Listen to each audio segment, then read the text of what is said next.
Halo kawan pajak, selamat datang di Pacarita episode ke-7. Pajak punya cerita KPP Pratama Makassar Barat. Sekali lagi kita ketemu ya. Saya dengan Lana, penyuluh di KPP Pratama Makassar Barat. Kita bahas dulu topik hari ini, topik yang lagi hangat. Kawan pajak yang sering dibahas akhir-akhir ini, yaitu apa? Norma penghitungan penghasilan neto. Kita singkat saja dulu NPPN ya, kita biar nggak terlalu panjang. Norma penghitungan penghasilan neto atau NPPN di Cortex. Nah, saya jelaskan secara singkat dulu. Ini norma apa sih? Norma ini adalah metode yang digunakan untuk menghitung penghasilan neto bagi wajib pajak yang tidak menjalankan pembukuan. Tapi detail dan lebih jelasnya kita akan dijelaskan lebih lanjut dengan Kak Aida, penyuluh di KPP Pratama Makassar Barat juga di episode kali ini ya. Halo Kak Aida, apa kabar? Baik Kak. Kak Aida, terima kasih udah mau datang ya ke podcast kita Sama-sama. hari ini. Terima kasih juga mengundang saya Kak. Oke, syukurlah Kak Aida. Sudah siap ya? Kasih tahu kita, kawan pajak, tentang NPPN. Banyak nih yang akan ditanyakan ke Kak Aida. Iya sepertinya. Syukur kita dapat pemateri yang handal. Kita langsung tanya saja ya, biar nggak usah terlalu lama-lama. Nah, Kak Aida, tentang NPPN tadi udah kedengar kan? Saya bilang kita akan bahas hari ini norma penghitungan penghasilan neto. Kak Aida, siapa sebenarnya yang boleh pakai NPPN itu Kak Aida? Siapa saja sih sebenarnya? Nah, sebelum masuk ke siapa yang boleh pakai NPPN ini Kak Lana, saya jelaskan dulu di mana NPPN ini diatur. Nah, NPPN ini dia diatur di Per 17 tahun 2015 kawan pajak. Udah lama ya? Udah lama Kak, ini udah 2026. Aturan itu dari 2015. Nah, sampai minggu ini dia masih belum ada perubahan Kak Lana. Jadi kita masih berpedoman ke aturan tersebut. Nah, di pasal 1 dari di Per 17 itu dijelaskan Kak Lana bahwa yang boleh menggunakan NPPN itu punya kriteria tertentu Kak.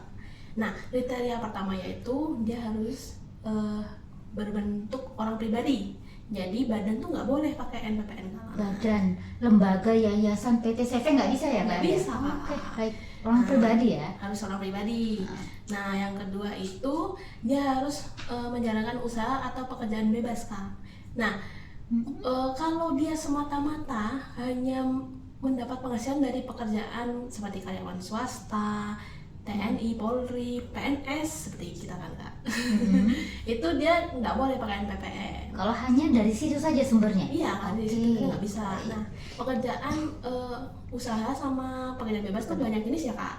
Nah, itu di semuanya ada di lampiran Per 17 kan banyak jenis Kak. Normanya beda-beda tuh. Oh, tergantung usaha kita? Betul. Oke, lihat di lampiran itu? Ada di lampiran Per 17.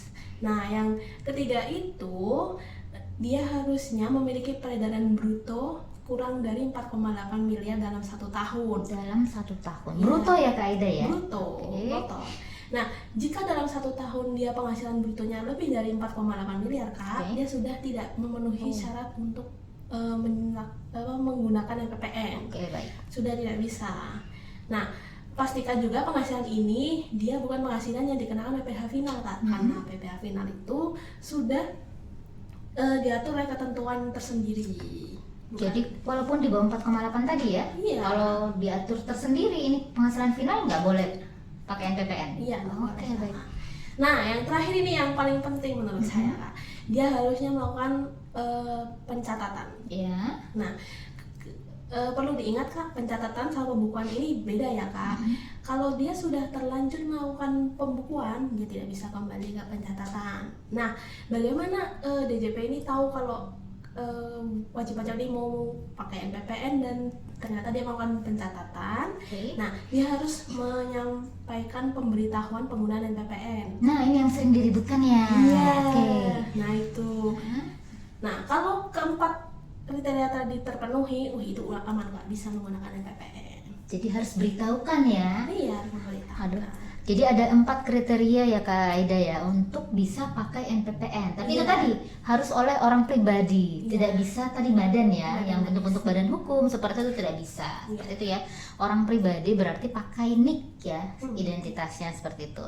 Nah, tadi Kak Aida bilang kriteria terakhir itu pentingnya tentang apa tadi? Pemberitahuan. Pemberitahuan penggunaan norma ya, NPPN tadi itu penting. Kenapa begitu Kak Aida?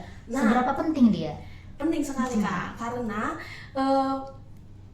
yang kriteria terakhir tadi dia memerlukan partisipasi dari wajib pajak itu sendiri. Kalau kakak lihat, kakak ingat tadi yang ketiga kriteria sebelumnya dia kan keadaan wajib pajak. Contoh orang pribadi itu, kalau saya sendiri pasti orang pribadi. Penghasilan 4,8 udah jelas, 4,8. Oh sudah jelas ya? Iya. Oke. Terus usaha tadi harus punya usaha, pokoknya bebas gitu-gitu kan. Berarti kalau kayak Aida tadi nggak bisa ya? Walaupun di bawah 4,8. Iya, saya nggak bisa. Karena itu pekerjaan atau sumber penghasilannya. Iya. Oke, kemudian keadaan kan. Kalau yang keempat ini berarti wajib pajak sendiri harus melakukan sesuatu. Nah, ini kan kadang-kadang orang lupa juga Kak. Padahal ini ada aturannya, dia harusnya disampaikan paling lama tuh 3 bulan sejak awal tahun pajak yang bersangkutan. Tuh, ada syaratnya dan ini diatur di pasal 2 ayat 1 per 17 tahun 2015. Oke, yang di peraturan yang tadi yang Kak Ida sebutkan ya. Oke. Harus menyampaikan, terus ada syarat itu, ada jangka waktunya juga. Nah, contohnya ini Kak Lana. Ini ada wajib pajak sudah terdaftar di tahun 2025. Kita sebut saja namanya Nyonya Mei. Oke. Nyonya Mei ini udah terdaftar di 2025. Dia mau tahun lalu dia sudah mengajukan NPPN. Nah, tahun ini dia mau mengajukan NPPN lagi. Nah, untuk tahun ini dia harus maksimal diajukan tanggal 31 Maret 2026. Tapi paling cepat dia bisa ajukan 1 Januari 2026 karena maksimal 3 bulan ya? 3 tahun bulan. Itu seperti itu ya? Iya. Okay, tidak bisa dia Desember 2025 mau ajukan NPPN, tidak bisa. Oke, baik. Jadi itu terpakai atau boleh dipakainya itu untuk tahun yang saat itu diajukan, berjalan begitu istilahnya ya? Begitu. Lalu tadi yang sudah saya sebutkan, dia harus mengingat, wajib pajak mengingat sendiri toh.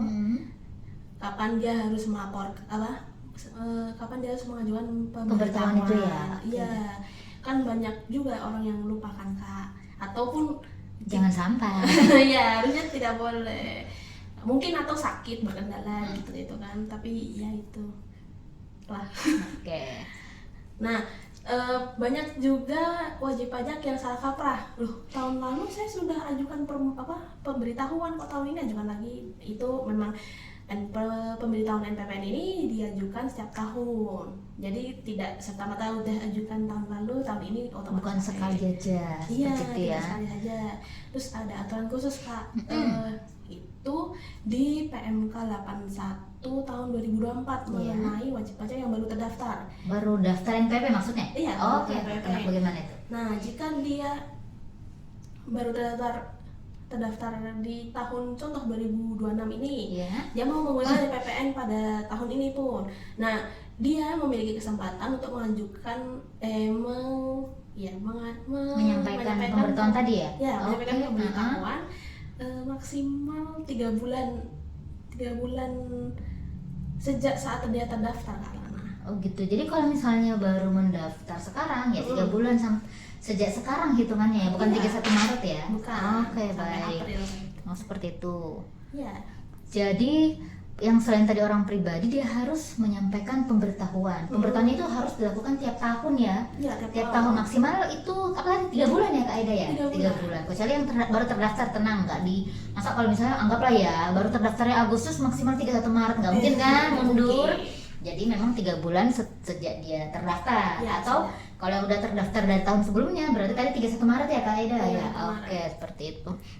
Jadi memang harus tiap tahun ya kawan pajak ya. Iya. Jadi tapi kan ini sebenarnya bisa sembari diingat dan dilakukan sekalian lapor SPT tahunan kan? Benar Kak Lana. Seperti itu. Palingnya ya yang pertama kali aja yang perlu benar-benar saya baru daftarin PP, saya ajukan norma kayak gitu, gitu kan? Nah, tapi kalau yang untuk tiap tahun berarti sekalian aja dengan SPT tahunan.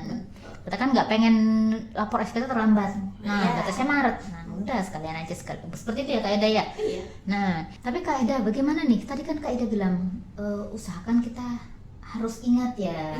Nah, jadi memang lebih mudahnya sekalian dengan SPT tahunan. Tapi kalau kebetulan nih ada yang ya gimana ya, dia terlewat lah atau tidak sempat menyampaikan NPPN itu. Nah, itu gimana nanti? Misal misalnya yang 2025 terlewat tidak lapor tidak ajukan pemberitaan NPPN di 2025 kemarin, itu gimana nasibnya nanti Kak Aida? Nah. Bagi yang terlewat itu. Ya, nah ini yang tadi sudah saya jelaskan di awal tadi Kak Lana, sayang sekali kalau dia lupa tidak mengajukan NPPN di tahun 2025 tadi, maka dia dianggap memilih untuk melakukan pembukuan Kak Lana. Oke. Nah, masalahnya pemilih untuk melakukan pembukuan ini dia tidak dapat kembali ke sebelumnya. Jadi kalau dia sudah terlanjur pembukuan, dia tidak bisa melakukan pencatatan. Kalau dia masih pencatatan bisa untuk memilih pembukuan. Oke, begitu. baik. Dia tidak dapat dikembalikan. Nah, ini sudah tertera di pasal 2 ayat 3 per 17 tahun 2015 Kak Lana. Di sini menyatakan bahwa wajib pajak orang pribadi yang tidak memberitahuan kepada Direktur Jenderal Pajak mengenai penggunaan norma penghitungan dianggap dia memilih penyelenggaraan pembukuan. Itu. Kalau kalau dia tidak menyampaikan pemberitahuan, dia dianggap pembukuan. Nah, untuk yang tadi saya bilang kalau dia sudah terlanjur pembukuan tidak bisa pencatatan, itu ada di pasal 463 PMK 81 di tahun 2024. Oke. Di situ dijelaskan bahwa wajib pajak orang pribadi yang pada 1 tahun pajak telah menyerahkan pembukuan tidak dapat melakukan pencatatan. Nah, dan masalahnya jika pencatatan itu kan salah satu kriteria 4 kriteria tadi Kak. Oh ya, oke, baik. Untuk menggunakan NPPN seperti itu. Jadi memang konsekuensi ya Kak Aida ya. Kalau kebetulan ada suatu tahun kita terlewat atau tidak menyampaikan pemberitahuan norma, pemberitahuan NPPN itu artinya tahun tersebut dianggap memilih pembukuan. Kayak gitu ya Kak Aida ya. Tidak bisa lagi pencatatan bahkan untuk tahun-tahun berikutnya. Gitu ya Kak Ida ya. Berarti memang karena memang harus diajukan tiap tahun tuh pemberitahuan norma. Begitu terlewat ya udah berarti kita pembukuan. Tapi tetap boleh lapor SPT tahunan kan Kak Ida? Ya boleh. Nggak ngaruh kan, misalnya paling teknik pencatatan pembukuan aja yang berbeda. Seperti itu ya Kak Ida ya. Baik. Oke, jadi walaupun memenuhi kriteria tapi tidak memberitahukan norma, skip menjadi pembukuan. Gitu ya? Langsung pembukuan. Nah kalau gitu lapor statement tetap, Iya. SPT tahunan orang pribadi tetap. Bedanya nanti pencatatan dan pembukuan. Iya. Apakah kita sempat ajukan norma atau tidak kayak gitu. Tapi bedanya apa tuh Kak? Mungkin bisa lebih spesifik biar teman-teman kawan pajak kita bisa paham. Oh kalau saya pencatatan karena saya ajukan norma kira-kira seperti ini. Tapi kalau ternyata saya terlewat norma, tenang saja. Saya tinggal memilih pembukuan. Tapi pembukuan itu kayak gimana? Bisa nggak? Kayak gimana gambarannya Kak Aida? Jadi Kak, saya jelaskan secara singkat ya. Untuk pencatatan itu apabila dia pernah dipotong oleh pihak ketiga, Pihak lain gitu ya? pihak lain. Nah, dia tinggal kumpulkan saja bukti potong itu Kak. Nanti di SPT ada kolom khususnya dia pekerjaan bebas. Nah, nanti di sebelahnya pasti ada kayak norma. Nah, normanya itu berapa sesuai dengan kegiatan yang dilakukan. Nanti daftarnya ada di per 17 tadi Kak. Oh ya, yang 2015 itu ya? Iya, Oke. 2015 tadi. Nah, khusus untuk pembukaan, nah ini agak lebih susah dari pencatatan. Cuman Kok jadi takut? Tidak. Cuman tidak sesusah itu kawan pajak. Tinggal wajib pajak menyiapkan laporan keuangan. Nah, laporan keuangan ini banyak jenisnya Kak. Tapi yang dibutuhkan untuk membantu wajib pajak sebagai dasar pelaporan SPT itu hanya 2 saja, neraca sama laba rugi. Oke, 2. Ya, butuh 2 itu. Nanti kalau sudah dibuat, nanti tinggal diisi aja. Kan nanti ada kayak pendapatan setahunnya berapa, HPP, biaya untuk mendapatkan, menagih atau memelihara penghasilan begitu. Oke, jadi kalau pencatatan tadi, kalau misalnya kita punya penghasilan yang sudah dipotong pihak lain kayak gitu ya, itu dikumpulkan, itu direkam di SPT ya, kayak gitu. Biasanya kan udah ada, kalau nggak salah ya, kayak kita kan otomatis sih.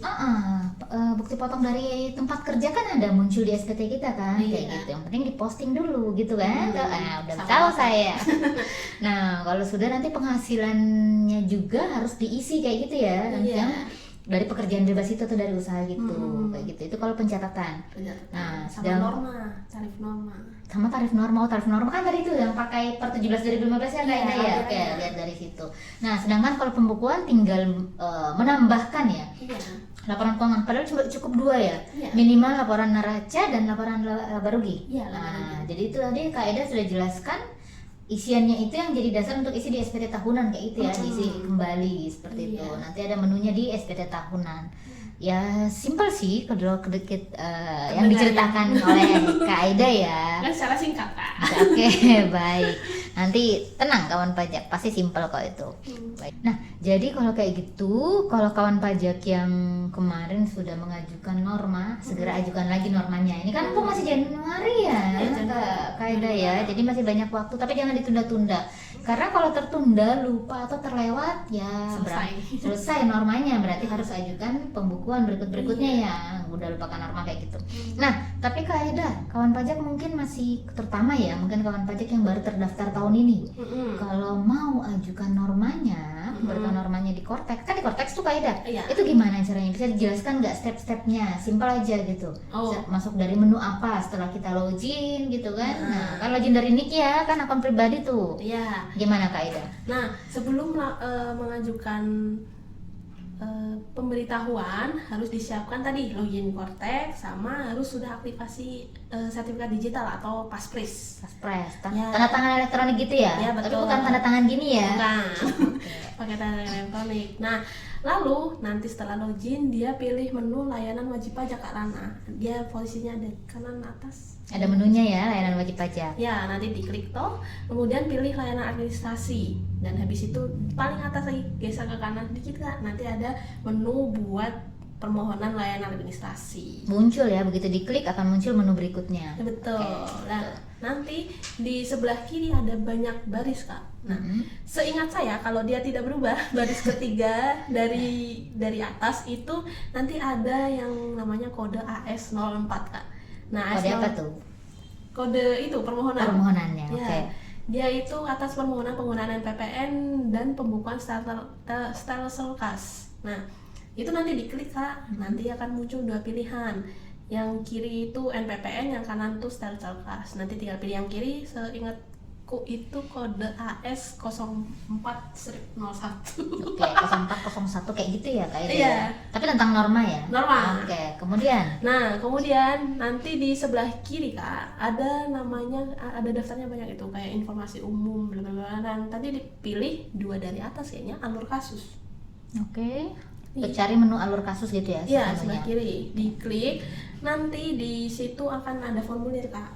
Nah, formulir ini seingat saya pengisiannya manual ada 3 kayaknya. Yang pertama itu tahun pajak. Nah, Tahun pajak. ya, tahun pajak ini yang diinput tahun pajak yang dia mau ajukan NPPN. Oke, kayak sekarang 2026, berarti Ya. pilih 2026 kayak Ya, gitu ya, 2026. untuk berlaku tahun ini. Ya, Oke, baik. lalu di bawahnya ada peredaran bruto. Nah, peredaran bruto ini diisi peredaran bruto tahun lalu, kecuali yang tahun pajak baru terdaftar tadi Kak. Dia diisi estimasi peredaran bruto untuk tahun berjalan. Oke, baik. Nah, Yang jelas di bawah 4,8 miliar ya? ya. Oke, baik. Terus nanti di bawahnya itu ada kayak kota di mana. Nah, itu kotanya dipilih wajib pajak berada di mana, tinggal disesuaikan.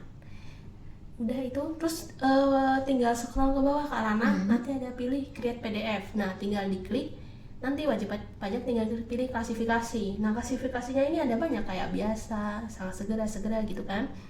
Itu terserah sih Kak, tidak ada aturannya pun. Oh gitu. Iya. Itu kayak klasifikasi surat ya? Iya. Sifat surat gitu, ini surat biasa, kilat, apa kayak gitu-gitu Kak? Iya sih. Oke, baik. Jadi pilih apa tuh? Terserah. Terserah. Nah. Kalau biasanya Biasa sih juga boleh. biasa.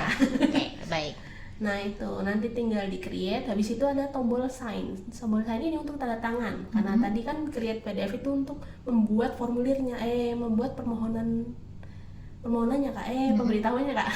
Ya. Nah, itu. Nah, tanda tangannya itu harusnya ada di tombol sign. Oke. Nanti dia diklik, lalu akan muncul seperti notifikasi kotak kecil.